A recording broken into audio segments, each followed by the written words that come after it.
Hello everyone, welcome to the Christmas Eve episode of Offside and On Tap. It's me, it's Tricky. How is everyone doing? Santa's found up his sleigh. Has Santa gone over to electric yet? We'd have to ask him, wouldn't we? Gone to an EV to deliver his presents this week. The turkey's been purchased, the spuds are being peeled, and everyone is hoping that their team doesn't get a Christmas stuffing this week, especially me at Old Trafford as a Newcastle fan. But recently we've done well at Old Trafford, so we'll get into that shortly. I hope you are all doing really well. What have you got planned for your Christmas Eve? We, as a family, we're going to meet, as we do every year, our friends and their little ones, going for a big meal in the pub, boot the table upstairs in the pub where we go to. So looking forward to some nice food, nice roast turkey dinner. What is your perfect Christmas dinner, by the way? Mine's turkey, roast potatoes, Yorkshire pudding, carrots, broccolis, stuffing, definitely stuffing. And got to be gravy on there as well. A little bit of cranberry sauce. That's my perfect Christmas dinner. What's yours? Put it in the comments. Let me know what you'll be doing for your Christmas dinner. We're obviously having it tomorrow, but we'll have another one on Christmas Day. Proper stuffed up. Will be. I hope everyone's doing well. As I say, just going to get on to beer of the choice. So, beer of choice this week. We're going to go for another Dutch beer, actually. It's HEINEKEN. Here we go. So, big 650ml bottle, 5% alcohol, proper full 5%, from obviously Dutch brewery. They own 165 breweries in over 70 countries, and the headquarters are in Amsterdam, so pretty guaranteed they'll have a great Christmas party when they go out, the employees of Heineken over there. Lots to do, of course. That'd be tremendous for them.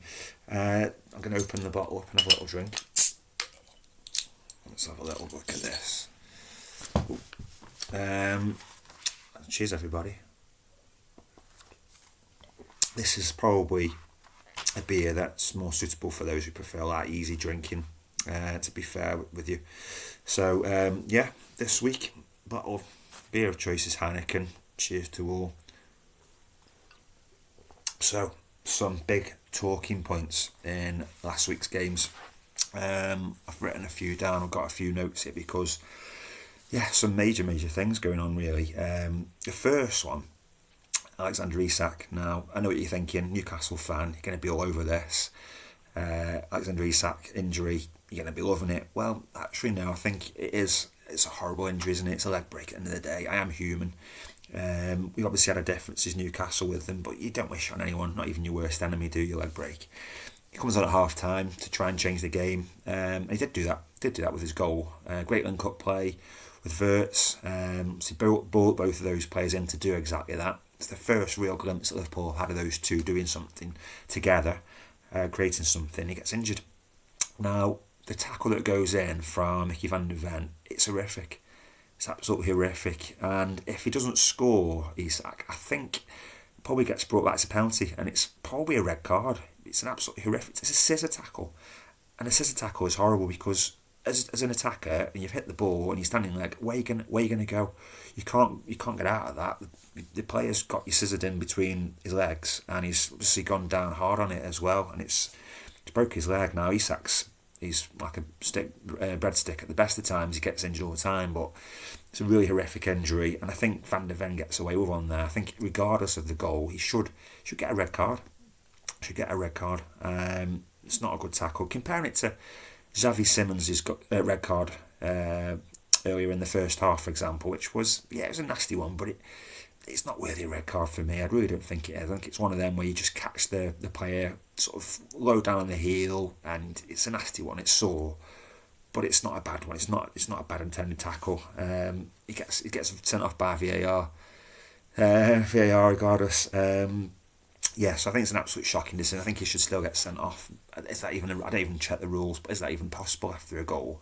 I think it should. I don't think it should matter. I think it's a horrific tackle. I think he should be off. But there you go. That's how it went down. So Isak, having got his goal, he's now going to be out for 3-4 months potentially with a bad leg injury. So Liverpool back to square one. I was happy to see Romero get sent off as well. He's such a petulant little bitch, to be fair. He's a great defender, but he's so petulant. I mean, the way he's gone for Canati after the ball's gone, and he's second yellow card, red card for that. It's not good.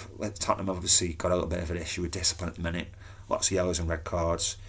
Liverpool squad now a little bit threadbare, having lost Bradley earlier in the game. I think they made 3 subs for the sub, if I remember right. I think Bradley came off. Who came on for Bradley? I can't remember. I know Frimpong came on in the second half. Isaks came on. I think they all replaced Bradley from the start, so the sub got subbed 3 times. And now Semenyo's probably going to be a target for Liverpool. Short up front, I think he's definitely the number 1 target for them in January. They've got money to spend. £65 million when he scores. Going to happen. Probably going to happen, I would say. Next talking point, another one that involves VAR. Have you guessed it? Yeah, it's Newcastle involved again, and it's Chelsea involved again actually as well, because they've got away with a few this season. Chalobah's tackle on Gordon, which I think it was 2-1 at the time. It's a penalty. He comes in, he takes Gordon out clean, he doesn't take the ball, he puts his leg in the way, misses the ball. How is the ref? Firstly, the ref's missed it, probably from behind, you can't see it quite clearly, but then VAR don't even get the ref to review it on the screen and the monitor. You've only got to see it once and it's clear. The force that he's gone in with, it's taken him out. Gordon's gone down. There's a little bit of it that's probably Gordon's reputation. It does go down a little bit easily generally, and that's possibly gone against him, which shouldn't happen. It should be on a case by case basis, but Gordon doesn't get a penalty. Newcastle don't get the penalty, don't go 3-1 up, and then Chelsea do get the second goal, equalise after Reece James had scored the first goal. Tremendous free kick, although Ramsdale again, can he do better? Possibly so. But it seems to be the London clubs, especially Chelsea this season, they just seem to get away with a few more than your other clubs in there. Is that a real thing? Am I just seeing that? I don't know. I feel like that's the case. I feel like the London clubs do get the rub of the green more often than the other clubs in the division. Morgan Rogers, exceptional performance, red hot form, 2 goals against Man United, not just 2 goals, but absolutely world class finishes from the edge of the box. You can say a little bit assisted by poor defending from Yoro on both occasions. He should be shown out wide. Rogers does well to keep the ball in, but then he should be kept out wide on that left. And Yoro just goes him inside, and then the ball cuts in. He's not close enough to Rogers. He cuts inside, right footed, curled into top corner, perfect technique. And then it happens again in the second half. So lessons to be learnt. You can see Luke Shaw's frustration on the first one. He's slamming his hands down. Not happy with the rest of his team, the way they're defending at the moment. A lot of naivety there. And then Man United lose Fernandes in the first half to look like a hamstring injury. So minimum of 4 weeks normally, hamstrings. Did carry on in the first half a few minutes before, and that's daft really for me. I think he should come straight off. You don't want to make it worse and end up needing surgery, and then you're out for a lot longer than 4 weeks, especially as an important player as he is. But I think he was just determined to carry on and show a bit of steel. But when the hamstring's gone, it's gone. So now it gives the chance for Kobe Mainoo. He's going to come in. Amorim said all along it was either Fernandes or Mainoo would play, and not both together. Now's the chance. His half brother gets his wish after his free Kobe t-shirt at Old Trafford the other day.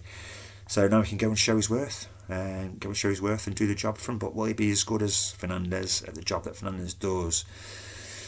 He's done well before, so jury's out. But he'll come in, and he's got to do well. Aston Villa again, winning again. We've only lost once at home in the calendar year. Absolutely incredible. And despite what Unai Emery says, saying that they're not in the title race, you actually are. You're only 3 or 4 points off the top from Arsenal. You're in the title race. And that's without playing incredible football, to be fair. Not playing amazing, it's just moments like that with Rodgers twice. Moments that have got them the points. Winning late at West Ham the other day. Incredible moments, getting results. Problem in the second half of the season is keeping that consistency up. They've still got the European football, Europa League to bounce as well.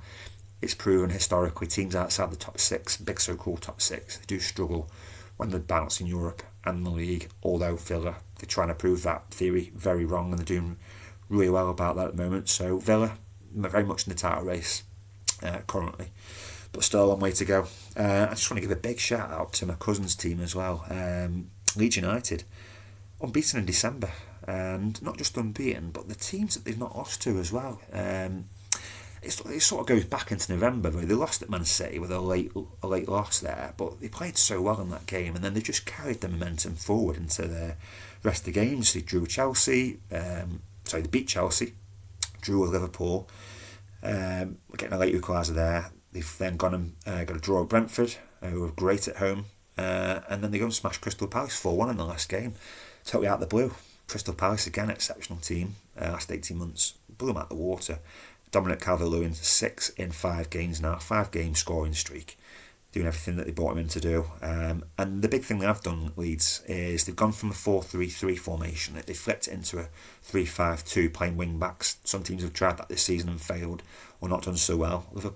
Leeds have just transformed into this great team, 3-5-2 formation, and they're unbeaten in that formation. So it just shows managers, they can adapt and it can work for them. And they get rewarded. So some managers really stubborn in their way. Eddie Howe, for example, where's your plan B? Plan B for Leeds is working. 4 games unbeaten. If they get a result, they're away at Sunderland in the last game of the month, and last game of the year. Tough game the way Sunderland have been at home, obviously unbeaten at home. But if they can get any sort of positive result, draw, win, you've got to back Daniel Farke to get Manager of the Month. You really have, and that would be fantastic. He's getting Leeds out of trouble. I think they're on 19 points at the moment. Nearly not even halfway. 40 points generally safe. So based on that, another win, and they're well on the way, halfway there to doing it. So Leeds United, well done for December. Can they keep it going? Can they finish the month off? Man City, cruise mode, making it look like really easy work at the moment, just like they did when they were winning back-to-back titles. Easy win against West Ham, 3-0. If I had to put my mortgage on a team to win the league at this point in the season, it will probably be Man City at the moment. Just the momentum that they've got and the way they're going. They could string another 9 or 10 wins together, and no one will blink because they're playing that well. They've got a red-hot striker in Haaland up top. No one can catch him at the moment. I don't think he's going to lose his golden boot at this point. I think he's going to keep going. Midfield chipping him with goals. Cherky, Reinders, Foden, again, come back. He's come back. He's exceptional. The old Foden's back. And they've got Gonzalez, who's ably holding that midfield without Rodri, doing that job so well. And again, arguably, they've got the number 1 goalkeeper in the world. Probably Raya would say something about that at Arsenal.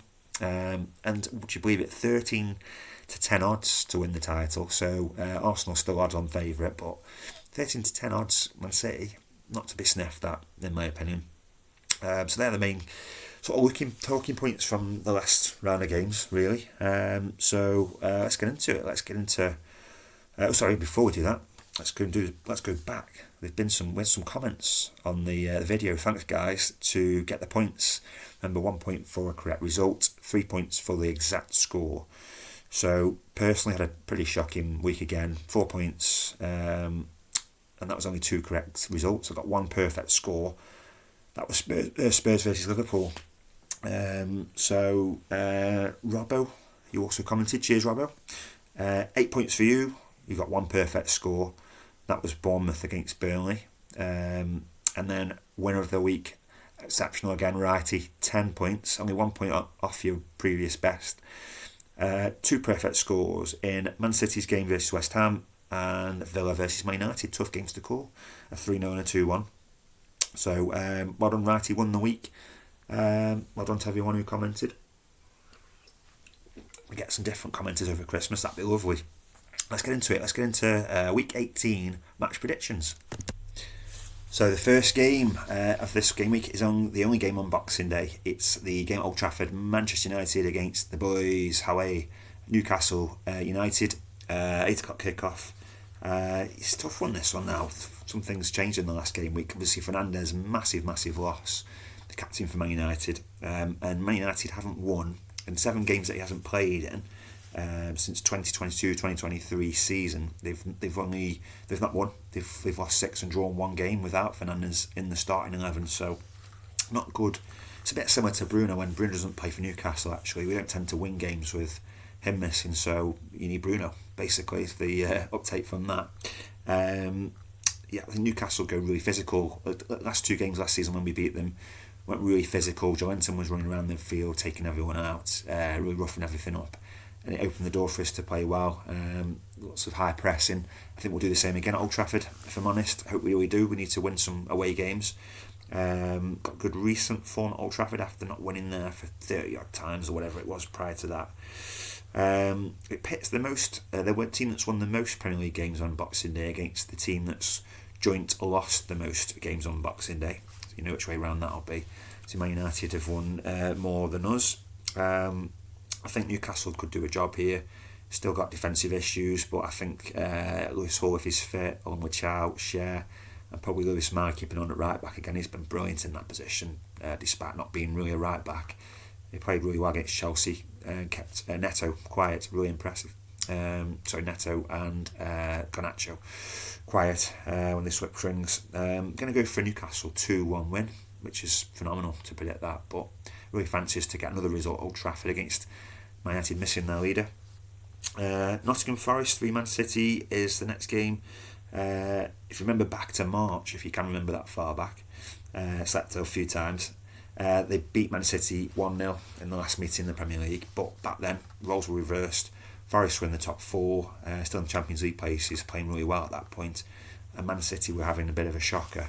Did flip round by the end of the season, Man City came through, but it's roles reversed. The confidence is different this season. Forest are down there in 17th place, trying to pull themselves up in different form. Man City's form is just, it's off the charts. Really good, ploughing through teams, scoring goals at will.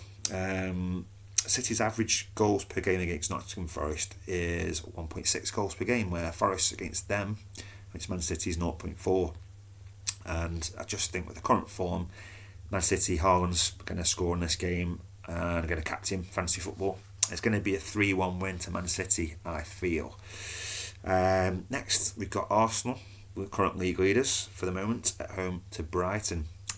Historically a game that produces a lot of goals, 2.75 goals per game in the Premier League between these two. Arsenal are going to have lots of the ball here at home, of course, against Brighton. Brighton will try and sit in, soak up pressure, maybe hit on the break with Minte, Welbeck and such to get forward up the pitch. I just feel like with Arsenal's defence now returning, they've got Calafiori and Saliba back, Timber's back as well. I think they're going to have too much for Brighton. And they've obviously got lots of attacking options now as well. Jesus come back, and Gyökeres is already back. Does need to start scoring goals. There's an opportunity here to score a second in successive games after scoring against Everton. I feel Arsenal are going to win comfortably 2-0 at home to Brighton and stay top for the new year. Brentford versus Bournemouth next. Brentford, outstanding record against Bournemouth in their 6 meetings in the Premier League that they've had. There's 4 wins and 2 draws for Brentford, so Bournemouth are yet to break the duck against them in the Premier League. They've scored at least 2 goals as well, Brentford, in the last 5 games against Bournemouth, so great record. I fancy Brentford, really good at home to score here, score well again, score 2. I'm going to go for a 2-1 home win to Brentford, possibly Semenyo's last game for Bournemouth as well, and he'll end it with a defeat. Next, Burnley at home to Everton. It's another one where Burnley, it's an opportunity for them to go and get a home win. They're going to have to win these sorts of games if they're going to stay up. Take these mid-table teams on, get 3 points, pull themselves out of the hole that they've got themselves into now. There's only been 1 draw in 18 Premier League fixtures between the two, so not many draws, not many teams settling for points in this fixture. Everton did look competitive against Arsenal, despite losing that game, and without Dai, the key player, has gone away to African Nations. I think Burnley, they're going to have to get something more than a draw here. They're going to have to try and win the game, but I think Everton will get the win. I think they will. Every home games are going to be a foul for Burnley from now on, so they have to start winning soon. But I'm going to go for Everton 1-0 away win at Burnley. We've got Liverpool versus Wolves. What you should think is going to be an Anfield home win, but Liverpool again, as I mentioned, quite a few players injured now, and they've short options at right back. Defensive crisis. Gomez obviously injured as well still, and now Isaks missing up top. So heavily relying on Ekitike converts, keep the form going, get another assist, another goal maybe. Finally clicked for them, didn't it? But ultimately Isaks out and Wirtz will play with Ekitike.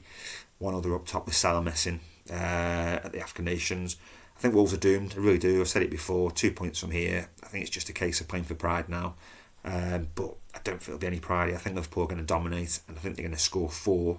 Going to go for a 4-1 home win to Liverpool. They will concede a goal. There'll be an opportunity for Wolves, just with a lack of Liverpool defensive options really created. 4-1 Liverpool. West Ham v Fulham, London derby. 5 points from safety West Ham, and really struggling now to pick up wins, and they need to start doing it soon. This is an opportunity to have games again, similar to Burnley, where they've got to win these games, pick up those points against those teams in the bottom half, drag themselves out to safety. Nuno's the man to get them there.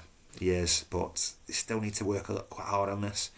Defensively again, still need to improve. They did have an opportunity against Villa to win that, having been ahead. Didn't take it. Fulham excellent win against Nottingham Forest on Monday night with a penalty. Held on to it comfortably, looked in the game. I fancy West Ham United to edge this one. 2-1 West Ham against Fulham. Then you've got Chelsea at home to Aston Villa. A really tasty fixture this. Chelsea were up in the top 3 for a while, and then they dropped out of it. A few bad results. So dropped a couple of points. Well, you could say dropped a couple of points at St James's Park, but they ultimately got a point, gained a point from a position of woe. 3rd versus 4th. Rodgers versus Palmer, both battling to try and get spots in the England starting lineup for the World Cup. So they'll be out to impress. It's a bit of an audition for that, potentially, for that role. A win for Villa would really cement the Premier League title bid, wouldn't it? Keep them up there, keep them on the heels of Arsenal and Man City. I think it's going to be a bit of a goal fest. There's lots of creative players on the show, and not too many great defensive players for Chelsea. If I'm honest, I still think they're struggling a little bit in that area, but I'm going to go for a 3-2 home win still, despite that. I'm going to go for a 3-2 home win to Chelsea, and just a bit of realism for Aston Villa, how tough it is, again, to stay in that title race. Sunderland versus Leeds, as I mentioned before, big game. For Leeds, if they can go unbeaten in December, it would be an absolutely phenomenal effort. Even if they lose, they've had a great showing. But Sunderland have hardly missed their AFCON players in the last couple of games. Newcastle, obviously, and then they've drawn again last week against, was it Brighton? Xhaka is the linchpin. Whatever team's going to play with in that squad, whether it's the AFCON players who've gone or the fringe players who've come in, it's just going to keep their levels higher, and they won't drop off. It'll keep them going. Such a professional, absolutely fantastic captain. Dominic Calvert-Lewin, can he make it 6 in a row? Can he score 6 in 6 games? Definitely feel he can in this game. Definitely doable. I'm going to sit on the fence here though. I'm going to go for someone to maintain their unbeaten run in the season at home, and Leeds to keep their unbeaten in December record. I'll go for 1-1 in the game. And then the last game, last but not least, Crystal Palace versus Tottenham Hotspur. This game again could be absolutely any score, because Palace, who have been playing so well recently, started losing a few, and Spurs just can't string 2 wins together.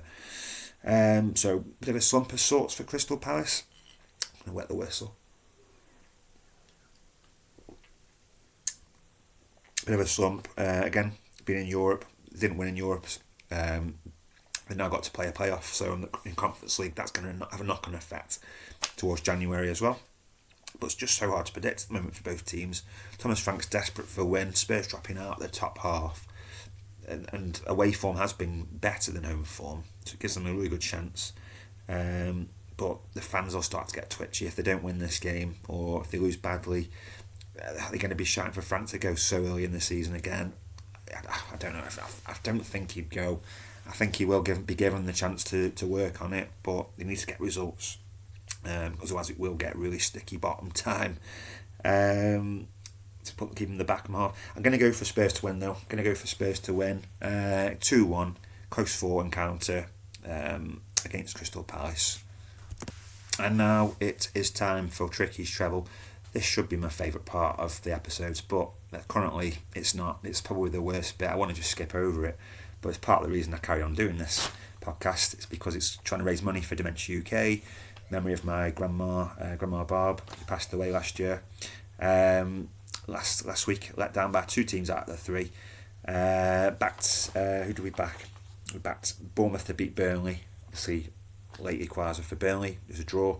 But Brighton and Sunderland also drew. So the only game I got right was Man City against West Ham, bit of a banker.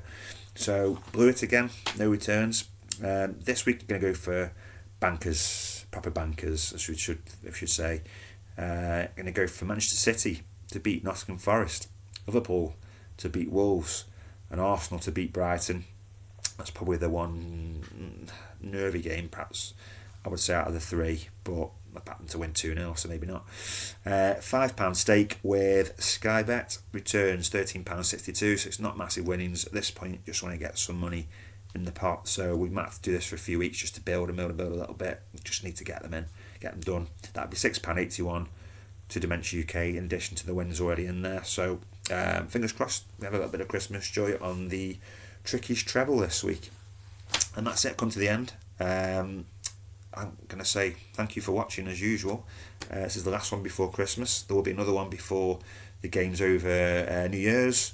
If you can like the video, if you've liked it, please, that'd be fantastic. If you haven't already, please subscribe. I've had quite a few subscribers this week off the back of my short videos. I think there's been 6-7, which is really good, really good. So if you're new and you're watching the long video for the first time, cheers, keep watching. I hope you have a little bit of insight into my thoughts on the game. Please comment your predictions as well. Any newbies, get your comments on there. Put all your predictions, all 10 scores for this game week on there. And we do scoring system. It's out of 30.